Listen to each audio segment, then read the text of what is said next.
할렐루야, 축복하십니다. 메리 크리스마스. 우리 성경에 예수님에 대한, 특별히 구약 성경에 메시아에 대한 예언의 말씀이 약 한 350군데에 나오고 있습니다. 어떤 분들은 한 400군데라고 이렇게 이야기하시는 분도 있고, 어떤 분들은 322구절이라고 이야기하기도 하고 그럽니다. 일반적으로 약 한 350군데에서 예수님에 대한, 메시아에 대한 예언의 말씀이 쭉 기록이 되어져 있는데, 그 가운데에서 8개만 추려서, 350가지가 아니라 8개만 이렇게 추려서 그 8개에 예언된 그 말씀이 예수 그리스도에게 응답될 확률이 얼마인가. 그래서 이제 피터 스피너라고 하는 과학자가 그것을 이제 한번 쭉 연구를 했습니다. 연구를 했는데, 여러분, 8가지 것이 한 사람 속에 이렇게 응답이 되고 한 사람을 통해서 성취될 수 있는 확률이 얼마나 될까. 소리 조금만 줄여줘요. 저것을 쭉 이제 과학적으로 이렇게 연구를 해서 발표를 했는데, 이렇게 비유를 합니다. 여러분, 텍사스라고 하는 땅이 있습니다. 그 땅이 우리 한반도의 3배입니다.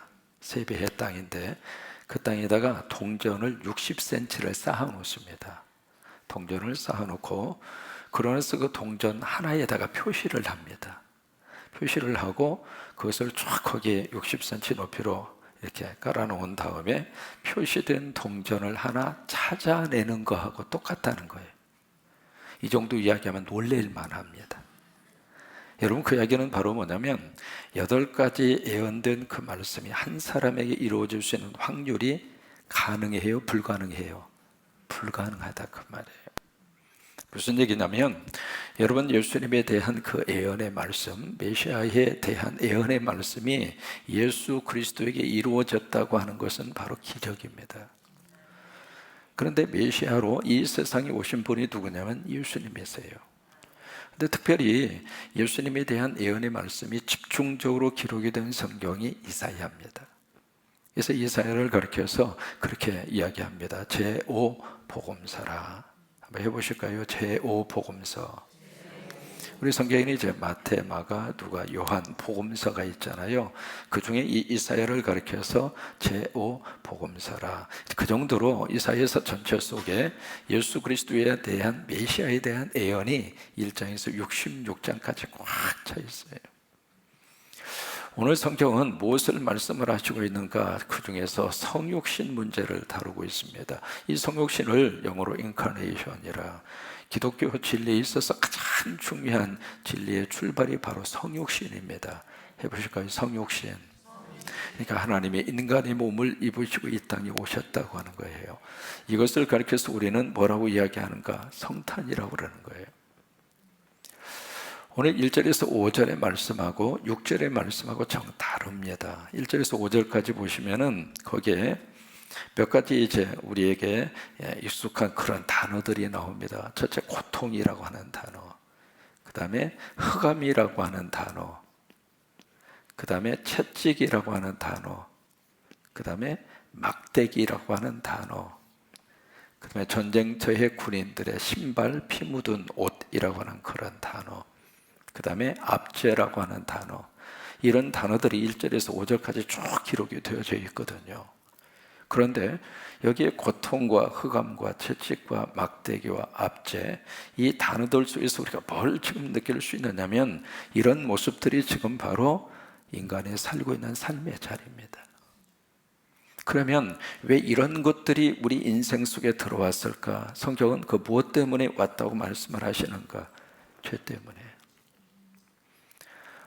적으로 살고 있는 한반도도 마찬가지고, 개인의 가정의 삶도 들여다보면 가정 속에 웃음이 터지고, 가정 속에 감사가 있고, 가정 속에 천국이 되고, 가정 속에 축복이 되고, 그러면 얼마나 좋겠습니까?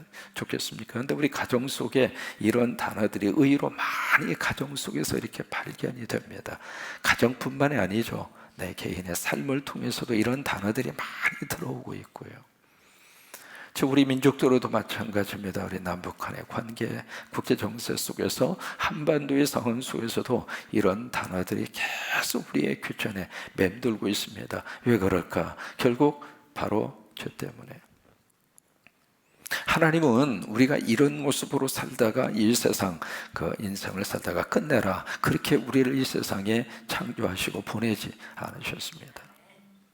하나님은 저와 여러분이 정말 하나님의 관계 속에서 기쁘게 살기를 원하셨고, 웃고 살기를 원하셨고, 감사하고 살기를 원하셨고, 그래서 창조하신 다음에 에덴 동산을 허락하신 거예요. 그 에덴이라고 하는 말의 뜻이 말씀드린 기쁨과 감사와 행복과 그런 내용을 담고 있는 것이 에덴 동산입니다. 근데 거기에서 우리는 쫓겨났습니다. 무엇 때문에? 이것 때문에. 그러니까 이 성탄은 바로 이 문제를 해결하기 위해서 하나님이 하신 하나님의 방법입니다. 이걸 어떻게 해결할 수 있을까? 사람은 이 문제를 해결할 수 있는 능력이 없습니다. 그러니까 우리들에게 힘든 것은 바로 그거예요. 우리가 잘못할 수 있고 죄를 범할 수 있고, 그럴 가능성을 우리가 가지고 살면서 내가 지은 죄를 내 스스로 해결할 수 있는 능력이 우리에게는 없어요. 그래서 죄만 자꾸 쌓아지는 거예요. 잘못하는 것만 자꾸 많아지고, 실수하는 것만 자꾸 많아지고, 그래서 인생을 살면서 계속 무거운 짐이 더 많아지는 겁니다. 여러분, 아이들의 눈동자를 보면 아이들의 눈동자가 어때요? 와, 세상에 그렇게 맑을 수가 있나요? 근데 지금 우리의 눈동자를 거울을 통해서 우리 눈을 보면 우리 눈은 어떻습니까? 왜 그렇게 됐을까?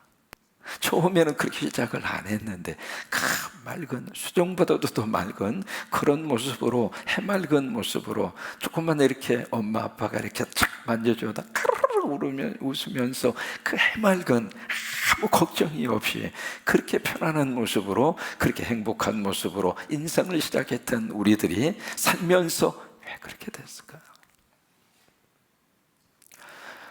결국 이 문제를 해결할 수 없으니까 그래요. 근데 이 문제를 해결하기 위해서 하나님이 하신 방법이 성탄입니다.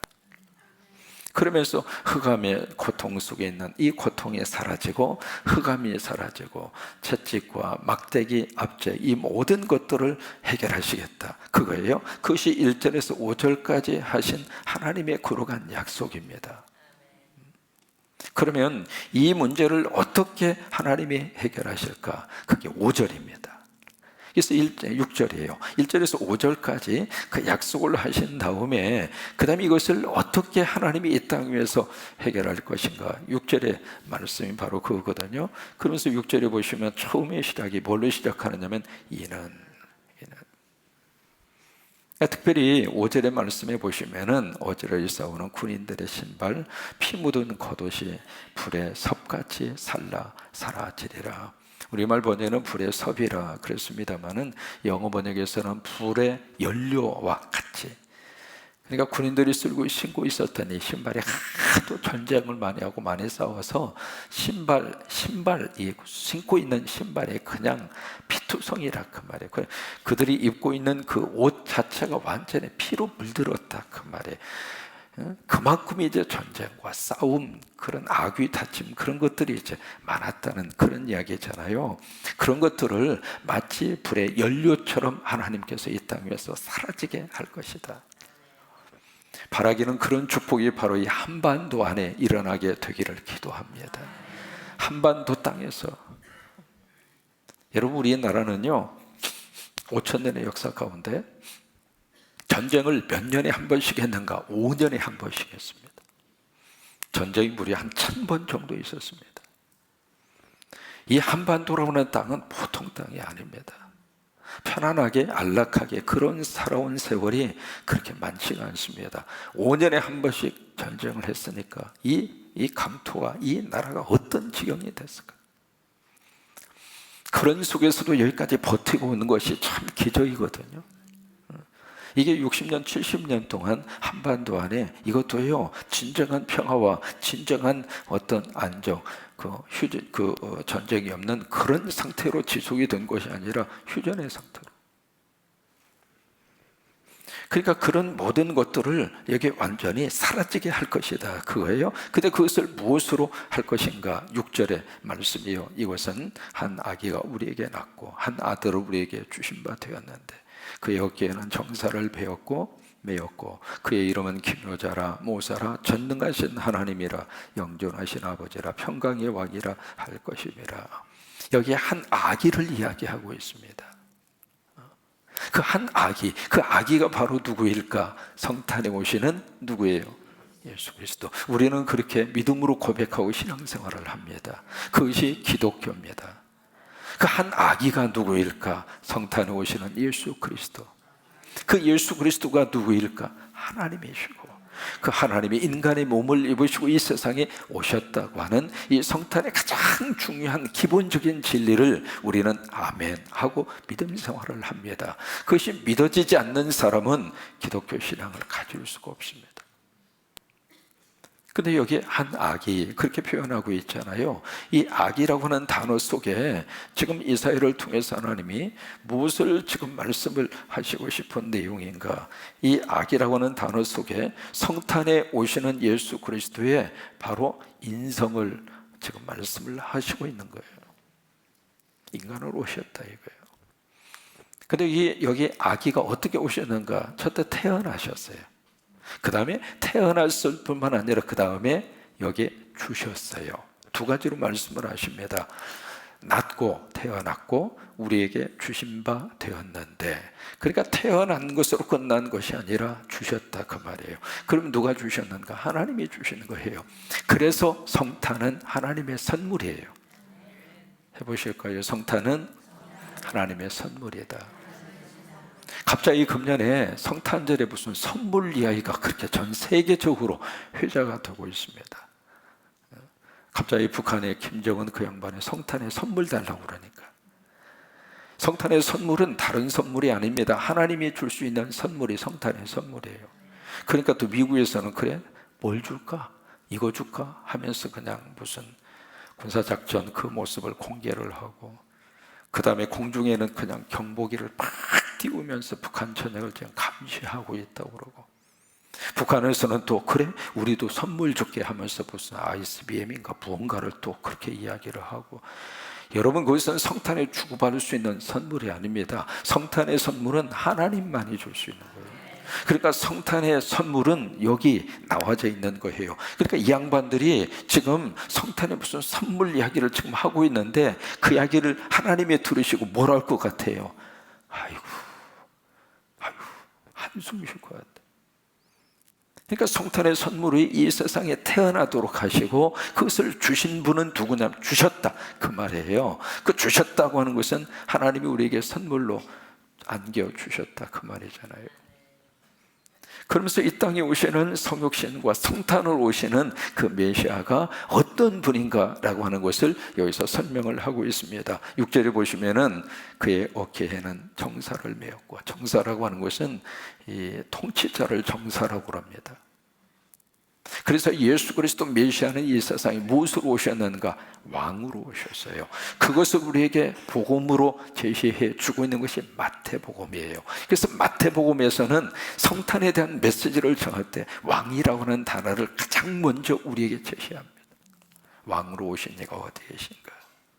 동방인 박사들이 별을 보고 바로 왕으로 오신 그분을 향하여 찾아오고, 왕으로 오신 그분에게 황금과 몰약과 유향의 선물을 안겨주고, 그러니까 마태복음 전체 속에 왕이라고 하는 단어로 예수 그리스도에게 소개를 하고 있는 거예요. 왜 그럴까? 여기 6절의 말씀 때문에 그런 거예요. 왕으로 오고 통치자로 오셨어요. 그 다음에 두 번째로 그의 이름은 뭐예요? 기묘자라. 이 기묘자라고 하는 이 단어, 이 단어를 영어로 보시면 조금 더 좀 이해가 되기가 좀 쉬우라고 생각해요. 원더풀이라고 하는 말, 원더풀. 그러니까 예수 그리스도는 어떤 분인가? 기묘자라, 원더풀이다, 경이롭다, 놀랍다. 여러분, 그런 이야기예요. 뭐냐면 예수님의 탄생 자체가 원더풀입니다. 왜? 인간의 몸으로 오시긴 했지만은 이게요, 남성과 여성과의 관계 속에서 태어난 것이 아니라 성령으로. 그러니까 출발 자체가 원더풀한 거예요. 그것을 우리의 이성과 우리의 경험으로 그것을 이해하려고 그러니까 이해가 안 돼요. 하나님의 세계는 인간의 세계 속에서 다 품을 수가 없습니다. 마치 사람의 어떤 삶의 영역을 여러분, 개라고 하는 짐승이 다 이해할 수 있을까요? 사람이 지금 가지고 있는 이 핸드폰 그 하나만 하더라도 그것을 만약에 개가 개한테 딱 주면 그 핸드폰을 가지고 개가 다 이해할 수 있을까요? 그런데 이 하나님의 놀라운 이 세계를 인간의 이성과 인간의 생각과 인간의 감정과 인간의 능력으로 그걸 다 이해할 수 있을까? 이해가 된다면 하나님이 아니죠. 그러니까 예수 그리스도의 탄생 자체가 기묘자라 그 말이에요. 원더풀하다 그 말이에요. 그리고 예수님의 부활 사건이 원더풀하잖아요. 예수님의 기적이 원더풀하잖아요. 여러분, 예수님 믿으시고 원더풀의 축복이 넘치기를 바랍니다. 그냥 내 삶이 예수님 때문에 그래, 오늘도 원더풀, 내일도 원더풀, 2020년도에도 원더풀. 영어 한마디 시간 원더풀 시작. 원더풀. 기묘잖아요. 근데 예수님 자체가 바로 원더풀하다 그 말이에요. 그러니까 예수 믿으면 하나님이 우리의 삶을 그렇게 원더풀하게, 원더풀하게. 그 다음에 모사라고 하는 단어를 씁니다. 모사.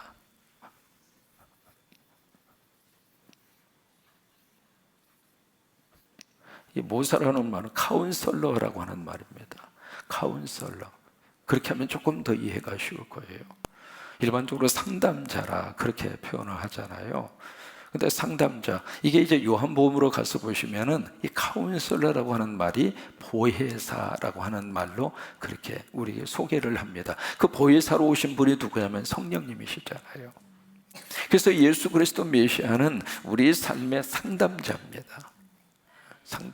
상담자인데 그냥 옆에서 그냥 가만히 이렇게 이야기 들어주는 그런 상담자로 끝나는 것이 아니라 같이 우리와 감정을 나누고 같이 아파하고 같이 눈물 흘리고. 그래서 예수 그리스도는 바로 모사라, 상담자라. 그 다음에 세 번째로 전능하신 하나님이라. 그 다음에 네 번째로 영존하시는 아버지, 영원히 존재하시는 아버지라. 그 다음에 평강의 왕이라. 5가지로 설명을 합니다. 5가지로 나올 수도 있고, 또 하나 여기 원더풀 카운셀러를 하나로 합쳐서 이야기를 하기도 하고, 그래서 4가지에서 5가지거든요. 그 4가지의 5가지, 그것은 바로 무엇을 의미하는가? 바로 성탄에 오시는 예수 그리스도의 뭘 이야기하느냐면 신성입니다. 그러니까 예수님이 이 세상에 무엇으로 오셨는가? 인간의 몸으로 오시고 하나님으로 오신 거예요. 그래서 성탄이 신비로운 겁니다. 이 세상에 수없이 많은 생명들이 태어났습니다마는 그 태어난 모든 생명하고 예수 그리스도의 이 성탄이 왜 차이가 있는가? 바로 여기에 차이가 있는 거예요. 이사야서는 바로 이것을 우리에게 말씀을 하시면서 인성과 신성을 가진 그분이 태어났을 때 1절에서 5절까지 나와져 있는 그 모든 문제를 우리에게 해결해 줄 수 있는 바로 그분. 그래서 그분이 바로 우리의 구세주가 되시잖아요. 그분이 바로 우리의 구원주가 되시죠. 그분이 바로 우리의 살림꾼이 되시죠. 그래서 그 믿음을 담아서 우리는 성과 그런 거예요. 이해가 되셨습니까? 뭐 이렇게 저 양반이 맨날 가끔 심심하면 성과. 그러니까 그 하나님의 거룩한 영적 메시지가 그 살림이라고 하는 단어 속에 그대로 다 들어있는. 저는 이 살림이라고 하는 단어만 생각할 때마다 너무 가슴 속에서 막 뛰는 거예요.